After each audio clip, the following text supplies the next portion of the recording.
All right, so before we start the topic, I want to create a fear in you. Okay, you might be wondering that why to create a fear before starting a topic. Just imagine you are in your car, beautiful sedan or SUV, whatever you have, or even a cab where you are traveling, let's say. You are traveling, beautiful highway, beautiful sunset, driving at 120, and suddenly you just realize that the car starts to behave a bit odd. It is accelerating, brake in, indicators are going wild. What would you do? Panic? That's the first human reaction, isn't it? Obviously, you will panic, you will try to open the door, you can't exit the car, you are at 150, 200 kilometer per hour, and obviously you cannot jump out of the car, right? So that's all about the fear I wanted to create. So myself, Daksh Bhagwani, ladies and gentlemen, and in today's evening, we are going to see a bit about how vehicle security works. So most of the introduction has been given by sir, but yeah, I am also a bug hunter and I have reported a few vulnerabilities.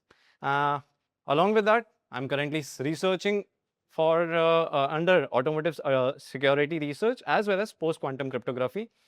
The last line is very general. Okay, this is the normal situation which I try to explain you, right? You try to unlock your car, you try to lock your car, whatever you control. Nowadays, you have mobile phones to control a car. Isn't that crazy? Right? You can directly just turn on the ignition, turn on your ACs in the latest car. If you have heard about the latest S class, right? They have the feature, right? You can just click a button and when you just reach the car will be cooled, right? Along with that, you have nowadays AI in cars, which we are going to look forward as well. But yeah, everything works perfectly until it doesn't, isn't it? So, what can actually go wrong? So, let's start with cars. What were we dealing with? So, cars are now no four wheels with a steering wheel and a motor, but a network, a computer which is actually connected with cloud servers, and a lot of information is being transferred. What do you think? That the infotainment system which we use, which through which you can access your Spotify, through which you can access your YouTube, Apple Music, how are they being communicated? Because of the cloud servers, right? Some or the other way, the internet is present. And as the cybersecurity people, we know, the geeks, we know, right? Anything which is connected to internet can be hacked. Everyone agrees, right? Yeah. So now, the most important part of it, which people do not think about, or even if they think, it's not touched yet, which is the backend APIs which control all of these functions. What happens is that when you just click unlock on your phone, how is it actually processing the output and your car gets unlocked? API, right?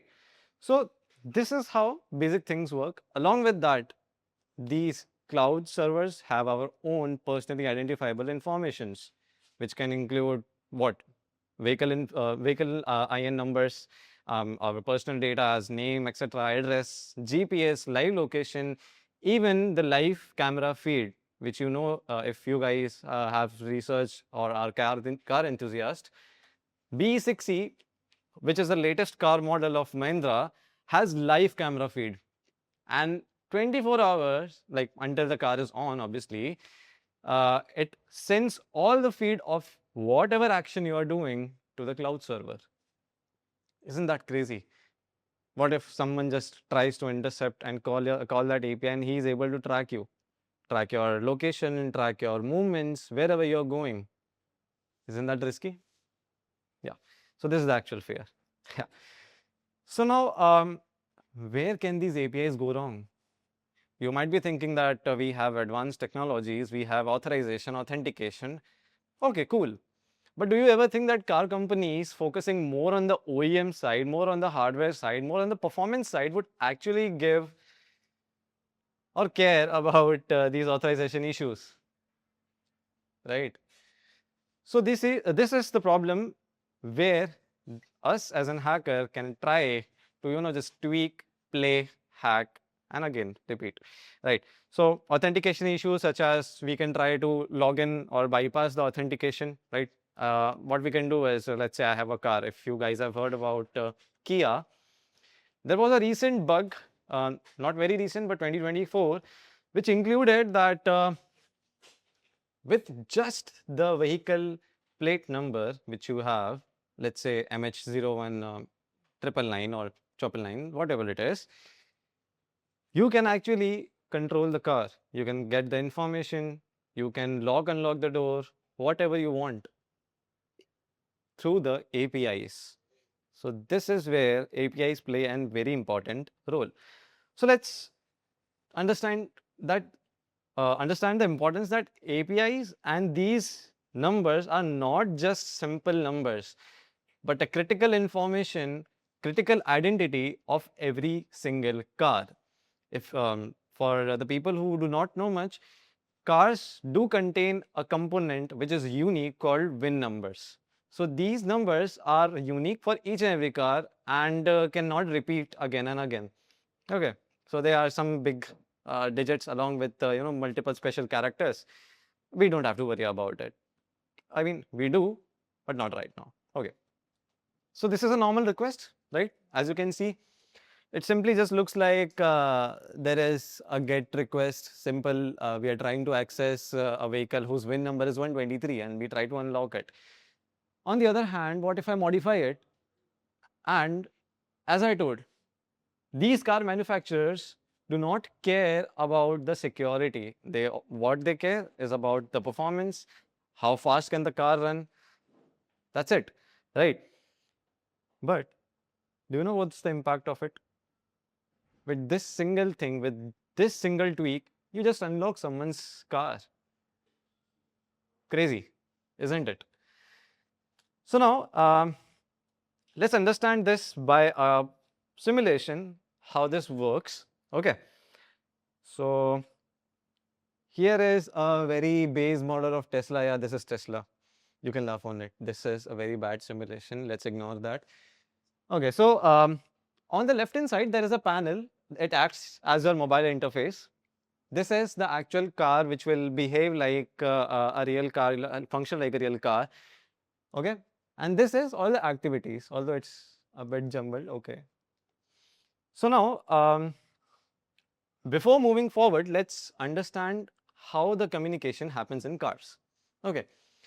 So there is a protocol called CAN bus through which all the information in the car is being transferred, whether it be your payloads for locking and unlocking, being it horn, lights, or the boot open close, whatever. Even the ignition and the speedometer control, everything runs in car through a CAN bus, which is obviously the older generation cars do use right now.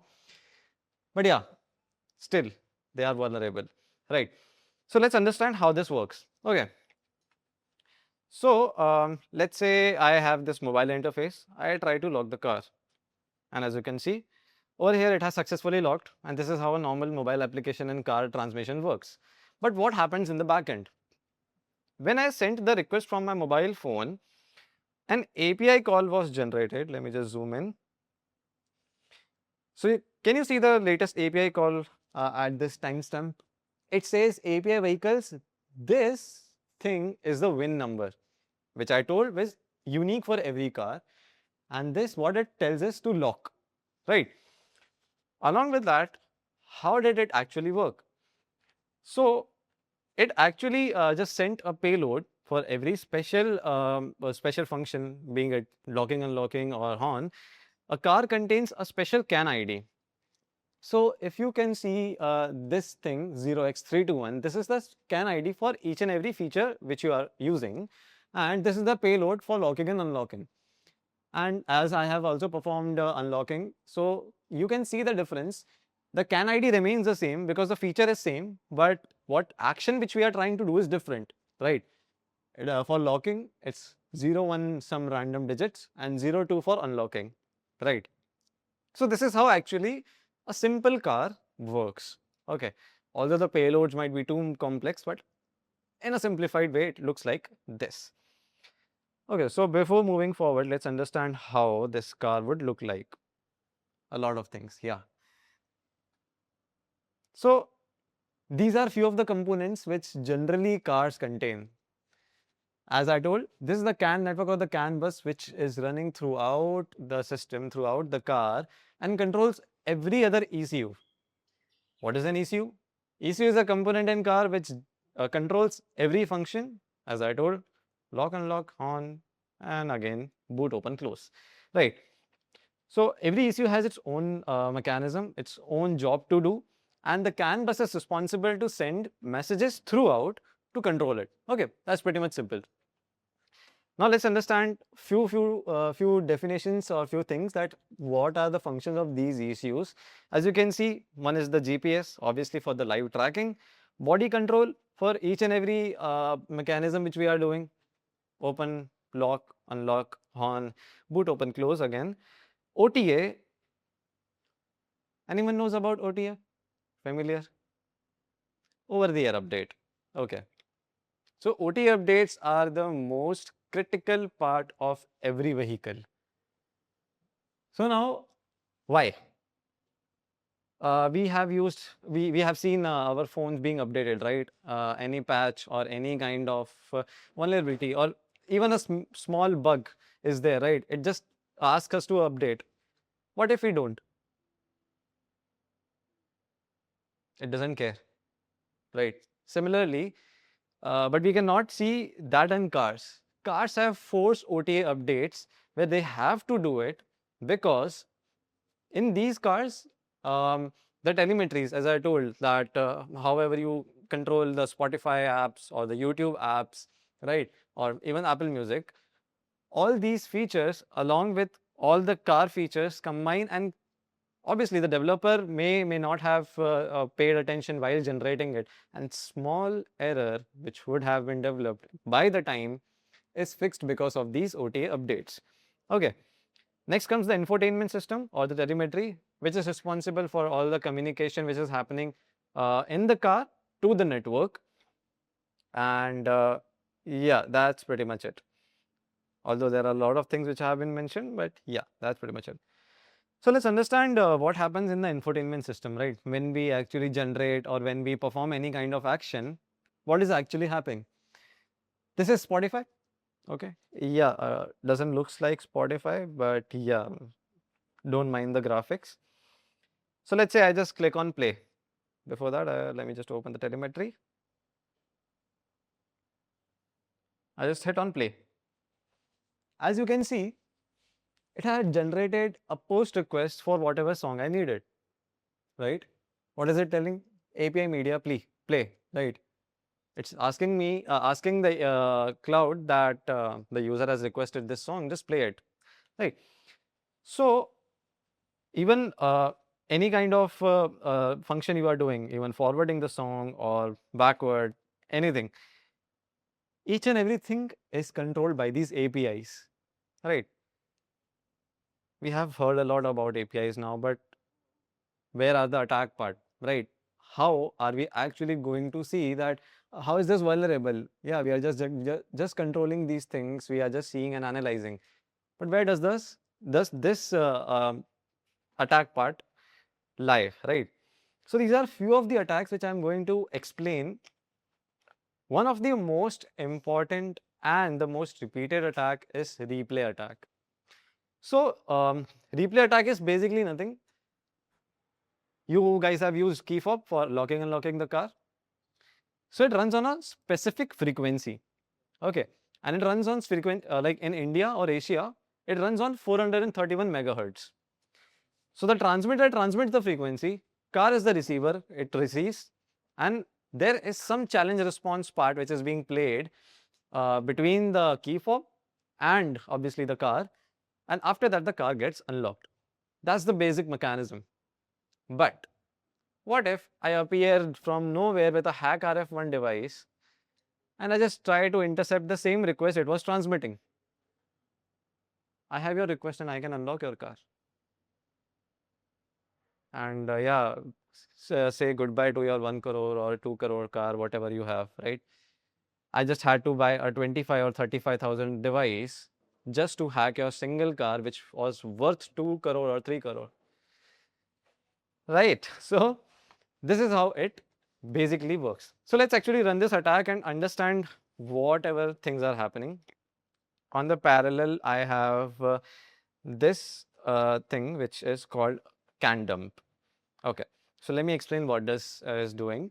So can dump is a tool where this simulation is connected via virtual CAN device. Because we cannot present the hardware here and all the CAN network being all the information being transferred from the CAN network, what we did was just simulate a CAN network via virtual CAN network. Okay, so whatever function I will perform here, it will get reflected over here.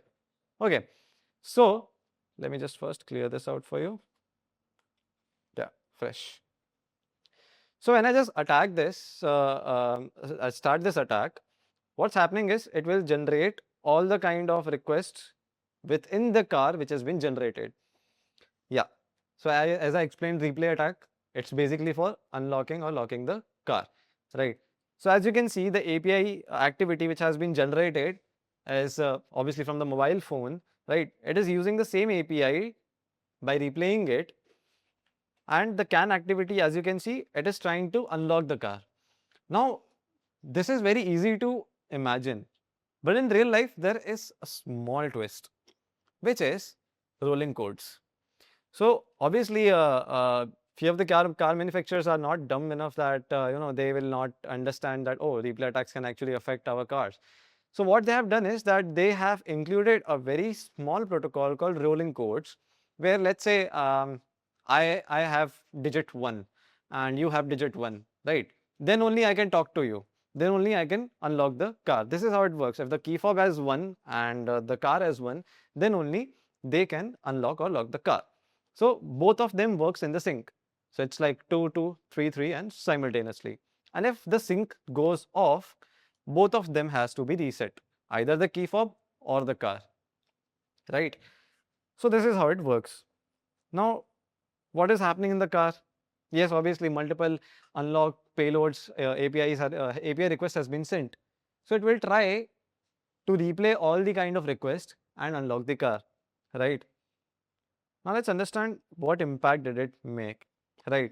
So right now for the replay attacks, obviously the severity is high, can be critical enough if we are able to just simulate all these API requests and try to hack even more other parts of the car. Right. Let's take an example with the other attack like IDOR. Okay. Let's say that IDOR attack, as I explained, the digit changing thing. Right. What happens is that what if I just change the VIN number? If you noticed over here, we have this VIN number, right? Yeah. Over here, as you can see, this is the VIN number. And this, as I told, is unique for every car. But they might be following some or the other algorithm to generate this, right? This is not truly random. So I can try to just guess it and just play around and try to tweak the VIN number, isn't it? So this is what IDOR attack will simulate. Okay, wait. Yeah. So now as you can see, what I did was, let's say I have a hypothetical situation where I have another car with VIN number ending with these digits of 9, okay?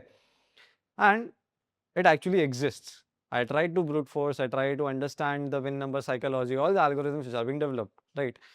And I try to just replay the request, but by changing the VIN number. The same API request, the same things, but just changing the VIN number, right? And as you can see, what will happen is that in an ideal situation, the car will actually give you the output, right? So what happens is that when the attacker tries to make the access request through APIs, after that it directly targets all the ECU components which are there, and hence we get the vehicle under our control, right? So It's very simple to imagine. You have a car, a person just came, tried to modify something, and yeah, your car is gone. Right. So yeah. Next is broken authentication. So all of these situations which we saw earlier, okay, that's an ideal situation where we understand that okay, all of these situations are cool, but there must be some or the other way the authorization or authentication process must be working, isn't it? Like it might be either some unique code given to a user, a unique digit given to a user, or anything which actually signifies that this car belongs to this user. But who said I cannot actually figure that out by sending multiple requests? Anyone can figure it out, right? What we have to do, just intercept it, analyze the request, and play around. It's that simple, right? So now what I do is I just try to attack this, and in the backend, what's happening is that let's assume that I have figured out that all the authentication and authorization process, whatever they are using, I tried to brute force it, right? I try to understand it or made some algorithm which can figure it out that how is it being generated, right? And using that, I can just directly perform all the activities again, isn't it? So the attack surface is too wide, right? We have not just, we did not just cover one attack, but a lot of attacks which can lead not just the car, but as well as the user data in threat as well. So coming to the next, which is excessive data exposure. As I told, someday you are going with your family or whoever to a good long trip, and some person who does not like you just tries to track your GPS via this API things. What will be your response? You don't even know about it that you are being tracked, your car is being tracked, your facial expressions are being tracked. That's risky, right? So what happens is that as you can see, I can track a lot of things. What music am I listening? Where am I? What's the status of car? Is it on or off? Right? All of these things again can lead to a very wide threat, right? So this is how all these attacks and the attack surfaces are. Now let's move forward to something new. We have seen these basic attacks in web application as well, but you know what? Let's find something interesting which is latest. AI, right? Right. So APIs in cars are just the one part of story. Another part is the upcoming technologies which are becoming a threat to cars. You might have, if you guys have noticed in Windsor, right? There is an AI assistant which can control all the things if you want, right? There is a voice assistant. You tell him to command, tell her to command, and everything is being controlled, isn't it? So along with that, cars have also started using AI as a detection surface for the upcoming cars which they will launch. Do you think it can be a threat? Right? Because we have heard a lot about AIs, we have heard about bad things mostly, obviously, because we as a human beings have the tendency to look at the negative sides more, right? So, uh, AI based intrusion detection systems. These are the upcoming things, upcoming car features which people are actually exploring, and this can become a very big threat. How? So the problem with detection is that a normal user performs normal activities, isn't it? Like I try to lock my door, horn, I just turn on my light, turn off my light, I ignite my car. This is just normal user activities, right?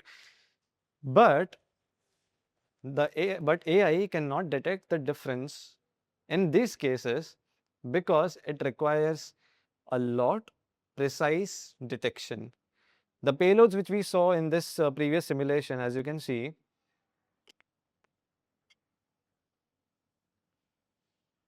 these payloads which you can see, what if we don't know that, if I just try to change this payload, how? Let's say I use my tool, okay.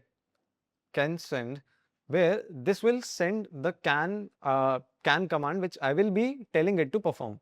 Okay, so let's say over here, first I will just show you that what is the previous state.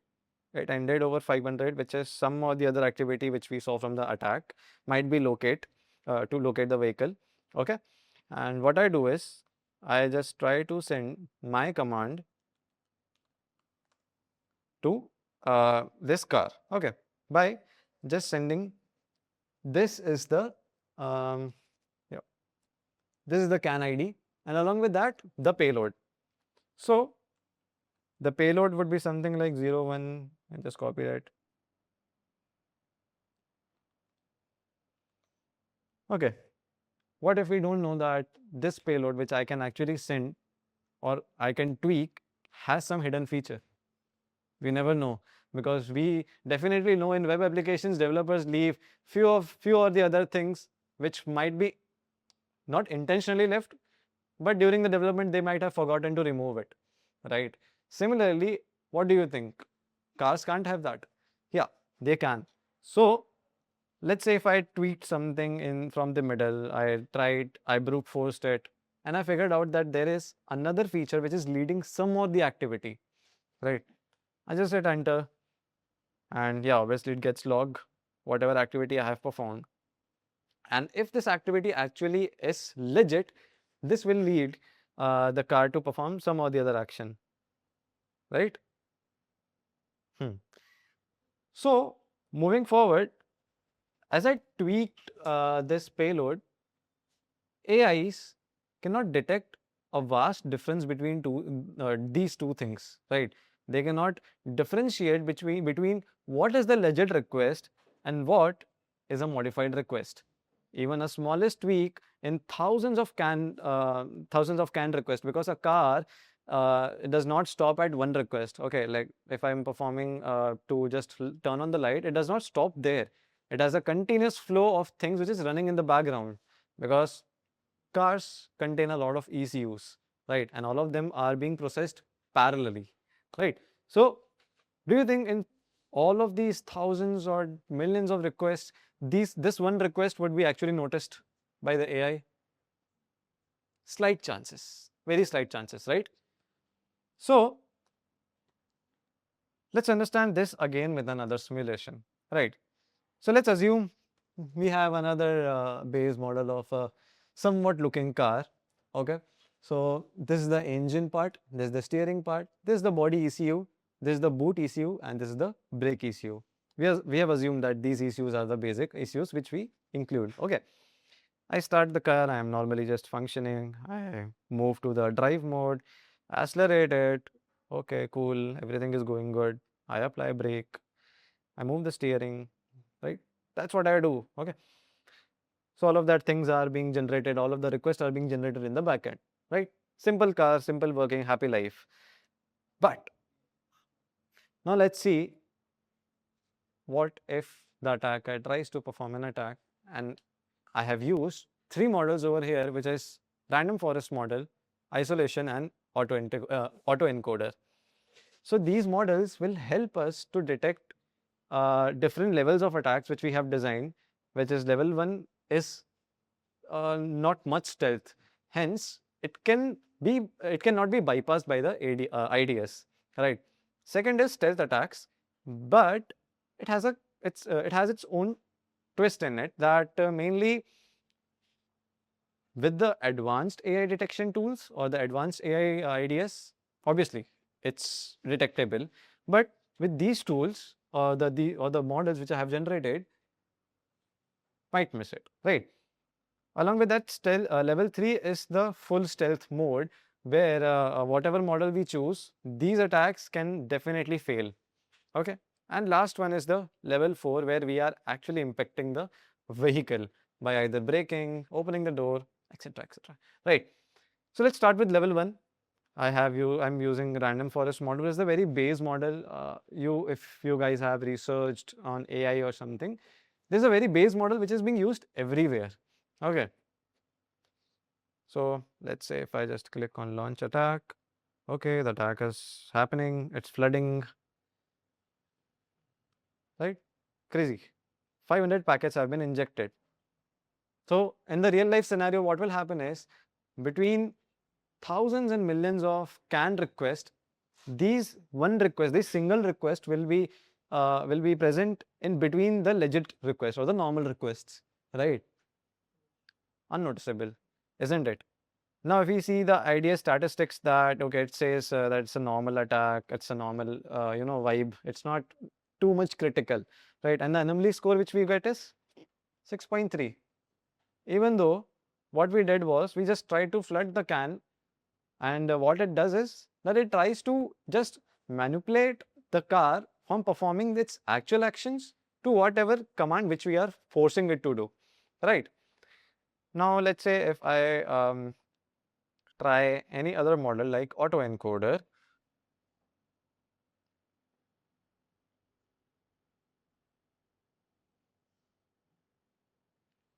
Right. Then too, it tells me that it's normal. The request which we have been forwarding, it's normal. The risk score is decent enough. Hence, it failed to bypass the ITS. Right. I mean, uh, it actually, IDS is telling that, yeah, it's cool, it's normal. You don't have to worry about it. Let's move forward to the level 2, which is stealth attacks. Right. Now, what is low rate injection and timing manipulation? Low rate injection basically works when we are injecting the payloads in a specific time period. Let's say I injected payload at 1 second. After 5 seconds, I will be injecting another one. After 5, another, and so on. Whatever number we have given, it will be generating it, right? So yeah, as you can see, the injection rate over here is 5 packets per second, right? So let's see. As you can see, it's comparatively slower than the earlier one. The earlier one just completed 500 packets like so quickly. Yeah, the attack is finished. We have injected 40 packets. But what we see over here is, even though it's a stealth attack, it failed. The reason being is, and it's giving me higher anomaly than the before one. The reason being is that because it has its own timing, AI can detect patterns, right? If I tell that AI that okay, if there is any malicious packet being transferred in this time frame and you are analyzing a pattern, then just try to report it and calculate the risk score, which they have their own dimensions and own parameters to focus on, right? And along with that, it gives me this anomaly score. Let's try another model and understand what will be its response. Damn.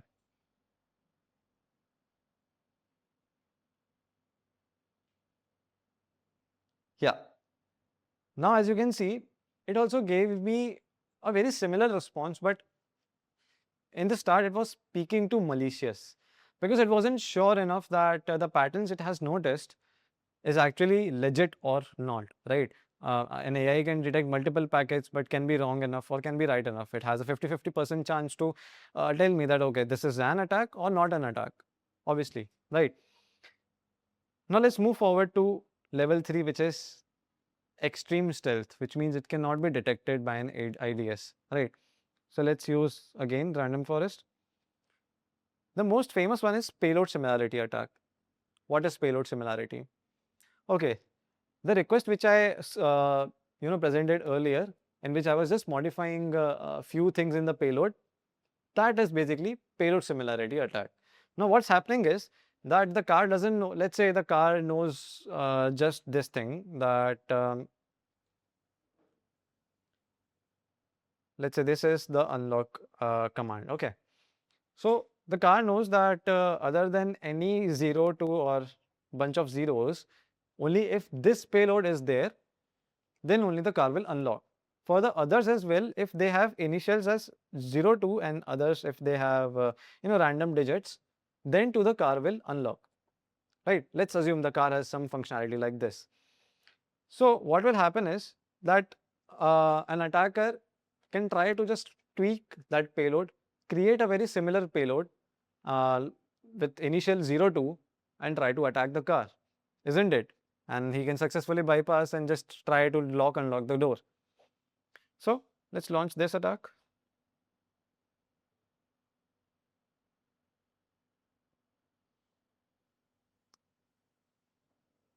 Here are the results.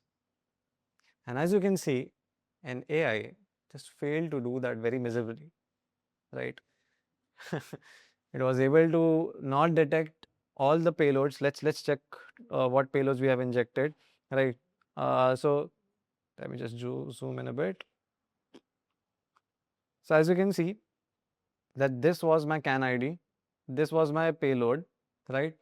And original payload, let's say, might look like something all F, right? F, bunch of Fs, right? And I just tried to tweak it because the car does just sees the initial two digits, right?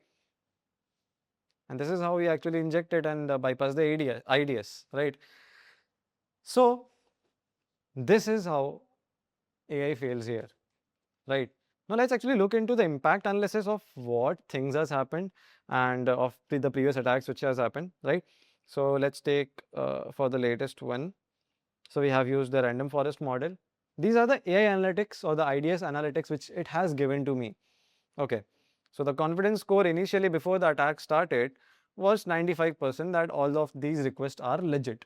But as soon as the time went, it just started to wobble around that, oh, something is wrong. But at the end, as you can see, it got normal till the end of the attack because it thought that these all are normal payloads, right?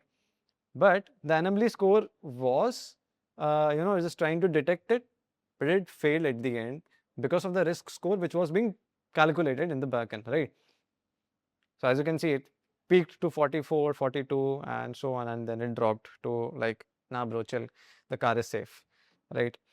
So, yeah, that's pretty much it for this part. Let's understand and look for another one. Let's see for the can flood attack. So we used again the random forest attack, right? AI model. But over here, there is a slight change. In the timeline, the attack stops at 7, right? At the 7th second, let's say.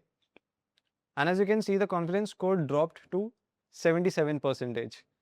And along with that, what happens is because of large amount of package being generated, the AI just first fluctuated a bit that is it actually an attack or not. But since it was actually an attack and due to large number of packets, it gave us where is the anomaly score? The final anomaly score at 7 seconds was 67.7, which means that it thought, yeah, something is wrong and it's a malicious request, right? And the final result, yeah, it was detected. So this is how AI can detect normal attacks, but not the stealth attacks, right? So let's move forward to another one, which is the low rate injection attack, right? Again, same thing. When we use the auto encoder AI model, it wobbled around, it tried to figure out what's happening, confidence dropped, but at the end, it just thought, cool, let's go with the anomaly score. So the anomaly score peaked to 41.7%, which means it was kind of a malicious request, right? Or the malicious attack. So yeah, AI did detect it again, but as I told, it is near to a stealth attack, not exactly the stealth attack. And as we can see from the previous response, this was a bit less percentage from the previous one, right? Because the number of packets we transferred here were 40, right?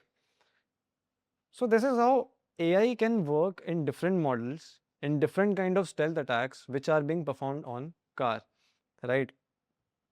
Last level which is left is the vehicle impact. So let's see what's the response for all the three models now. So let's choose what you want. Anyone? So just tell me the combination of any attack along with the model you want. Yeah. Steering and AI model.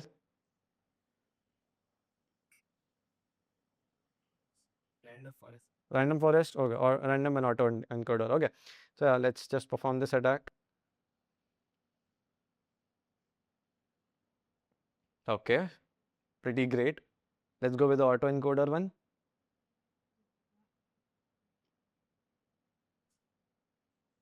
Okay, and anyone last? Hmm? door unlock and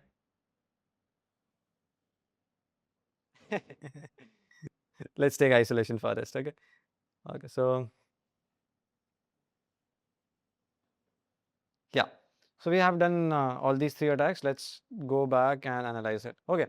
So the first one was simply random forest, and we were trying to manipulate the steering. So what happens here is that we send the car request of CAN packets, and we manipulate it to just steer by 15 degree. Okay. Let's say you are at 120 miles per hour and kilometers per hour, and suddenly your steering starts to just rotate by 15 or 45 degree. You will obviously just freak out, and at the end you will die, that's for sure, because after that the car will go with the circumstances, right? Yeah. So first it did bypass the IDS.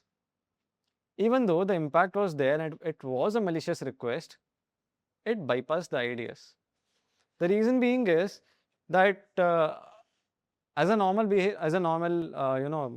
user, what I can think is, let's say I have my own kid, right, and he is trying to just play with that key fob again and again and sending the request to car, right, and it might have someday just logged in the in its own database that, oh, okay, this is a normal activity, this is not some malicious activity which can be noted, right?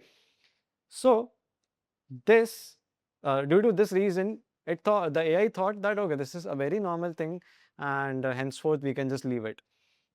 Next is the random forest. No, not the random autoencoder, right?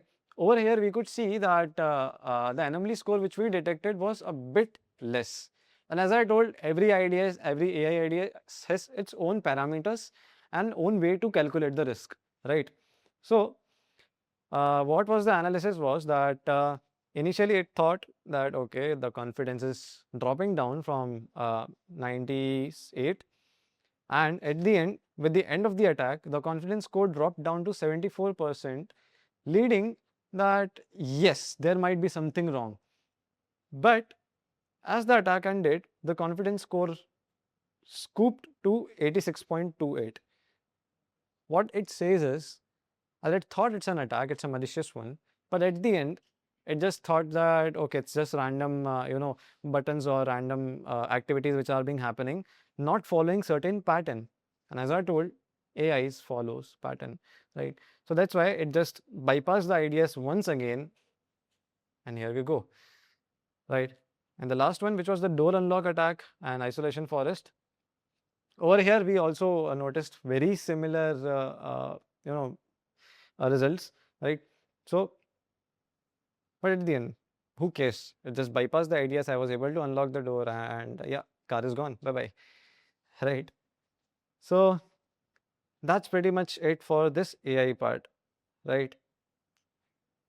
So yeah, this is how it works, right? So what AI sees is the expected CAN ID, what expected timing in which the all the requests are being generated, the frequency.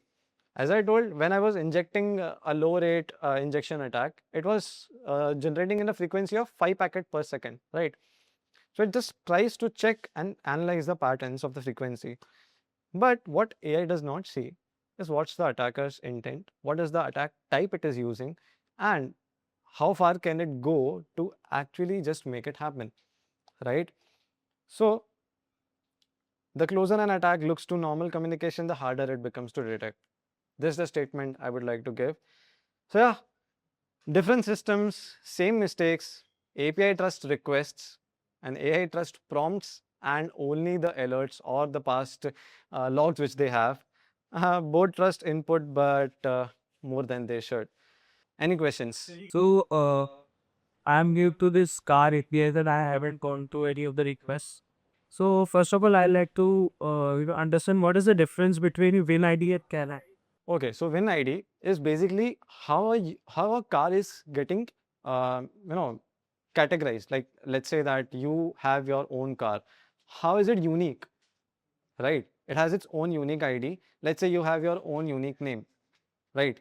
So similarly, car has its own unique ID or unique name through which it is being identified by the manufacturers as well as all the suppliers and OEM suppliers, etc. CAN ID is something which which is for the functionality of all the operations you do, right? As I explained, whether it be locking, unlocking, or just turning on the light on off. What you will use for IDOR? That's like which ID you will use? Yes, win ID, because let's say the manufacturers did not care about uh, using truly random seeds for generating the win IDs. And I found the algorithm that okay, let's say it starts with 0001 for me. Some way or the other car can have 02 and other car can have 03. I can try IDOR attack in it, right? But yeah, there might be some or the other play in the characters, which we have to figure out from the algorithm of analysis, like by analyzing. So during the STDB replay that you told, there was one twist regarding the rolling IDs or something. Yes, yes, yes. How will you detect that rolling IDs, or how that attack can possible? Rolling ID or rolling numbers are basically the challenge response part through which the key fob and the car they work. Okay, for authentication purpose. That okay, I am having one. You are in sync, then only you can unlock, right? So now, in order to yeah, this rolling thing, the rolling codes was actually implied to just mitigate this replay attacks. But some or the other way, if I try to just reset my key fob again and try to just play around, click again, I can crack it easily, right? I can come again with the car sync with another key fob and try to just use another key fob to control the car, right? So yeah, that's it for rolling codes. So that's it for today's evening, ladies and gentlemen. Signing out, Daksh Bhagwani. Thank you so much.